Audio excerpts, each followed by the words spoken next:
नमस्कार, मैं सोनल गुप्ता, सहायक आचार्य एमएजी गवर्नमेंट कॉलेज डीग। आज हम हमारे इस व्याख्यान में भाग्य की महिमा को वर्णित करते हुए कुछ महत्वपूर्ण श्लोकों का अध्ययन करेंगे। महाकवि भर्तृहरि का भाग्य में अटल विश्वास है। कुएं अथवा समुद्र में से समान पानी ग्रहण करने वाले घट के दृष्टांत से कवि बताते हैं कि विधाता के लिखे को मिटाने में कौन समर्थ है। इंद्र भी पराजित होता है। अमृत निधान एवं औषधिपति चंद्रशंकर के सिर पर होने पर भी क्षय रोग से बच नहीं सकता। सूर्य चंद्र को भी राहु पीड़ित करता है। बुद्धिशाली भी दरिद्र होते हैं। यह देखकर ही कवि ने कहा है, विधि अहो बलवान इति में मति ही। विधि वक्र है, उल्लू को दिन में नहीं दिखाई देता, इसमें सूर्य का कोई दोष नहीं। चातक के मुंह में वर्षा की धार नहीं पड़ती है तो इसमें वर्षा का दोष नहीं। भाग्य में लिखे को कौन मिथ्या बना सकता है। भाग्य हमेशा विपरीत हो ऐसा जरूरी नहीं। भाग्य किसी के लिए विपरीत होता है तो किसी के लिए वह अनुकूल भी होता है। कवि एक दृष्टांत द्वारा यह सिद्ध करते हैं कि रात्रि में करंडिया में बंद हो गया सर्प भूख के मारे अत्यंत दुखी था और निराश हो गया। ठीक उसी समय करंडिया में छेद करके एक चूहा अंदर घुस गया। सर्प ने उस चूहे को खा लिया और तृप्त हुआ वह सर्प उसी छेद के द्वारा बाहर निकल गया। यह एक ही घटना चूहे के लिए विपरीत परंतु सर्प के लिए अनुकूल सिद्ध हुई। दूसरे उदाहरण में कवि धूप से पीड़ित ताड़ फल का आश्रय लेने वाले गंजे व्यक्ति की बात करते हैं, जिसमें आराम के बदले ताड़ फल से सिर के फट जाने का दुख प्राप्त हुआ। कवि सिद्ध करते हैं कि जहाँ जहाँ अभाग्यशाली पुरुष जाता है वहाँ आपत्तियाँ भी उसके पीछे पीछे जाती हैं। गुजराती में एक कहावत है, घर की जली वन में गई तो वन में लगी आग। प्रस्तुत श्लोक में कवि कह रहे हैं कि भाग्यशाली व्यक्ति चाहे कहीं भी किसी भी स्थिति में रहे वह सदा सुख ही पाता है, परंतु भाग्यहीन व्यक्ति चाहे कितने भी प्रयत्न कर ले वह विपत्तियों से मुक्त नहीं हो पाता है। जैसे खलवाट व्यक्ति आत्मरक्षा ताड़ के पेड़ के नीचे गया परंतु वहां भी उसे सुख नहीं मिला। अतः यह सिद्ध है कि मानव के सुख दुखों का कारण उसका भाग्य ही है तथा भाग्यहीन व्यक्ति जहाँ भी जाता है विपत्तियाँ उसका पीछा नहीं छोड़ती हैं। खलवाटो दिवसेश्वरस्य किरणैः संतापिते मस्तके वाञ्छन् देशम अनातपम विधिवशात् तालस्य मूलं गतः तत्रापि अस्य महाफलेन पतता भग्नं सशब्दं शिरः प्रायो गच्छति यत्र भाग्यरहितः तत्रैव यान्त आपदः। अर्थात सिर पर सूर्य की किरणों से आहत हुआ एक गंजा व्यक्ति धूप रहित स्थान को ढूंढता हुआ संयोग से ताड़ वृक्ष के नीचे पहुंच गया।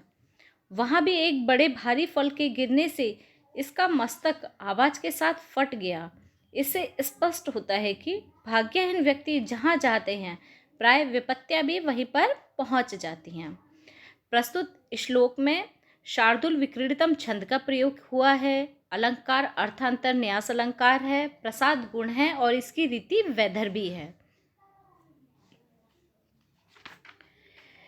इस श्लोक में कवि चंद्रमा और सूर्य का उदाहरण देते हुए बता रहे हैं कि चंद्रमा और सूर्य जैसे तेजस्वियों का भी राहु द्वारा ग्रस्त हो जाना, सर्प और हाथी जैसे भयानक जीवों का बंधन में पड़ना और बुद्धिमानों का दरिद्र होना यह सिद्ध करता है कि सभी कार्यों के लिए सर्वत्र भाग्य ही बलवान होता है। भाग्य के सम्मुख बल पौरुष आदि सब व्यर्थ हैं। शिशि दिवाकरियो ग्रह पीड़नम गज भुजंगमयो अपि बंधनम मति मताम च विलोक्य दरिद्रताम विधि अहो बलवान इति में मति ही। अर्थात चंद्रमा और सूर्य का राहु के द्वारा ग्रसा जाना, गज और सर्प का भी बंधन में फंस जाना तथा बुद्धिमानों की निर्धनता को देखकर यही निश्चय होता है कि भाग्य ही बलवान है। प्रस्तुत श्लोक में द्रुत विलंबित छंद है। अलंकार समुच्चय एवं अर्थांतर न्यास अलंकार हैं। प्रसाद गुण है एवं इसकी रीति वैदर्भी है।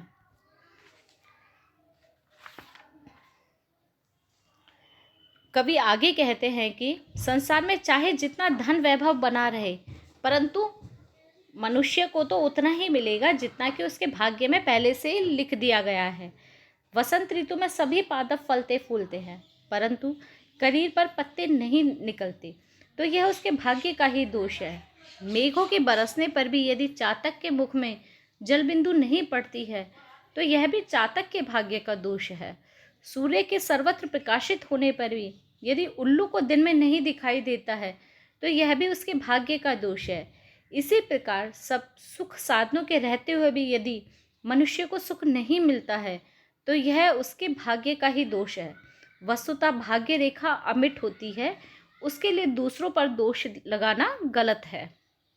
पत्रम नेव यदा करीर विटपे दोषो वसंतस्य किम ना उल्लुको अपि अलोकिते यदि दिवा सूर्यस्य किम दूषणम धारा नाय पतंती चातक मुखे मेघस्य किम दूषणम यत् पूर्वम विधिना ललाट लिखितम तत् मार्जितुम कह क्षमः।